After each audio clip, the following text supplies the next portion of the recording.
Poster लगाए जा रहे हैं जगह जगह पे। हालांकि सवाल ये है कि इस तरह की भीड़ जब सामने आती है तो एक राजनीतिक व्यक्ति के लिए क्या कोई पॉलिसी तैयार होनी चाहिए? क्या जो स्टार होते हैं और जिनके लिए लोग इतने इकट्ठा होते हैं, बाद में इस तरह की घटनाओं में लोग अपनी जान गंवा देते हैं, क्या भविष्य में कोई इस पर पॉलिसी तैयार हो? केंद्र देखिए, बहुत दुखद है और जो आयोजक हैं उनको इस बात का ख्याल रखना चाहिए, उनको अंदाजा होना चाहिए कि कितने लोग आ रहे हैं और उसी तरह के मैदान और उसी तरह की जगहों को चिन्हित कर करके कार्यक्रम का आयोजन किया जाना चाहिए। स्टैम्पेड जब भी होता है तब कहीं ना कहीं जो आयोजक है उसकी गलती उसके अंदर दिखाई देती है कि आपने सिस्टम को सही तरह से किया नहीं। अगर वो सही किया होता तो ये इतनी बड़ी दुर्घटना होना होती। बहुत बड़ी घटना है, 40-42 लोगों का मरना कोई छोटी चीज नहीं है, बहुत ज्यादा दुखद है।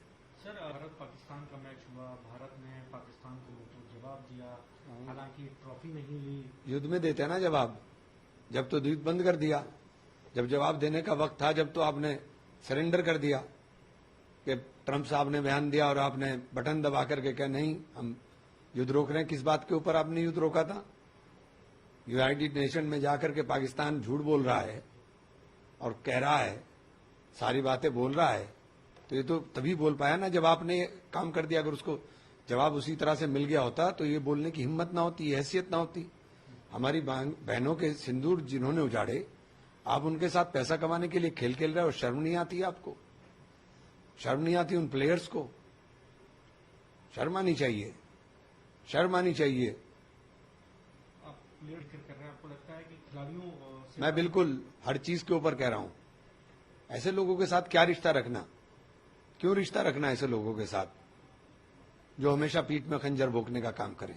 तो क्या सर, हाथ ना मिलाना, ट्रॉफी ना लेना, क्या ये अपने आप में जवाब नहीं है? क्या जवाब है ये?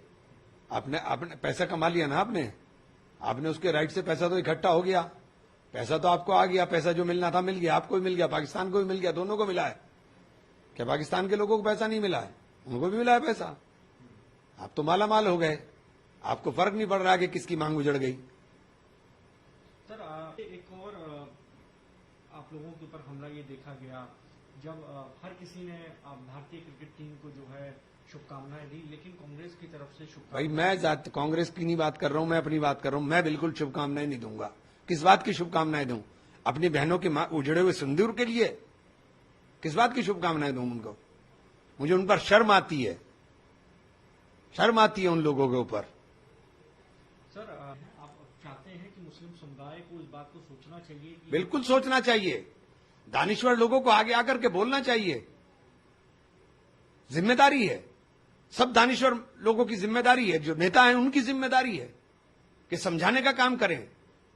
समझाने के लिए हम लोग हैं। हम लोग गलत रास्ते को ऊपर, गुमराही के रास्ते को ऊपर ले जाने का काम मत करें ऐसी कोशिश जिन कोशिशों से हमारे बच्चों का मुस्तकबिल खराब हो जाए। हमारे लिए दर्द नहीं है सरकार के दिल में। हमारे बच्चों के ऊपर मुकदमे लाते हुए सरकार को दर्द नहीं होता कि इनके बच्चों का मुस्तकबिल खराब हो जाएगा।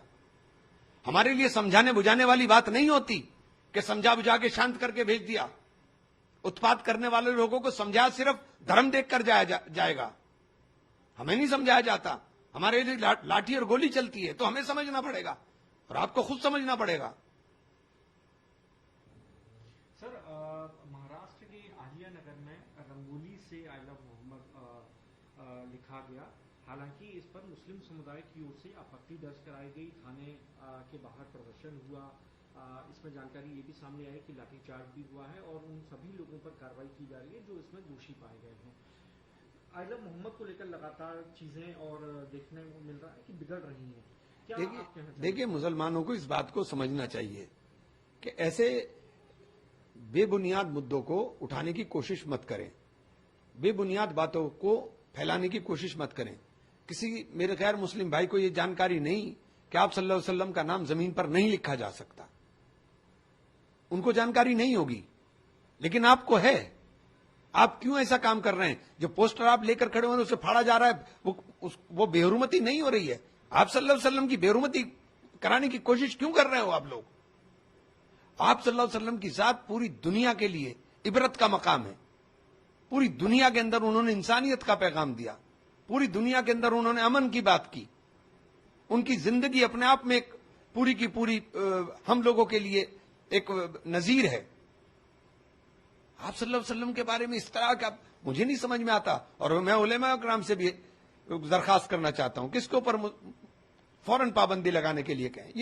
ये जरूरी नहीं है। आपकी मोहब्बत हमारे दिल में है, हमारी जिंदगी का मकसद आप सल्लल्लाहु अलैहि वसल्लम की जिंदगी है, उनके बताए हुए रास्तों पर चलना है, सुन्नतों को अदा करना है। ये किस रास्ते के ऊपर हम जा रहे हैं? क्या इस बार नहीं होना चाहिए? बिल्कुल भी नहीं होना चाहिए। सर एक बात कहा, जो लोग नहीं जानते हैं कि जमीन पर नाम नहीं लिखते, क्या शांतिपूर्ण तरीके से भी ये बताया जा सकता है बिना किसी शोर शराबे के और थाने का घेराव करके? देखिए, आप ये काम हो क्यों रहा है? वो तो बेचारे आपसे मोहब्बत में लिख दिया उन्होंने, उन्हें तो पता ही नहीं है। आप क्यों इस बात को बढ़ावा दे रहे हो भाई? आप सल्लल्लाहु अलैहि वसल्लम की मोहब्बत को दिखाने की जरूरत नहीं है किसी मुसलमान को। मुसलमान हो ना, अपने आप में गारंटी है इस बात की कि उसके दिल के अंदर आप सल्लल्लाहु अलैहि वसल्लम की मोहब्बत है। वो मुसलमान ही नहीं है जिसके दिल में आपकी मोहब्बत नहीं है।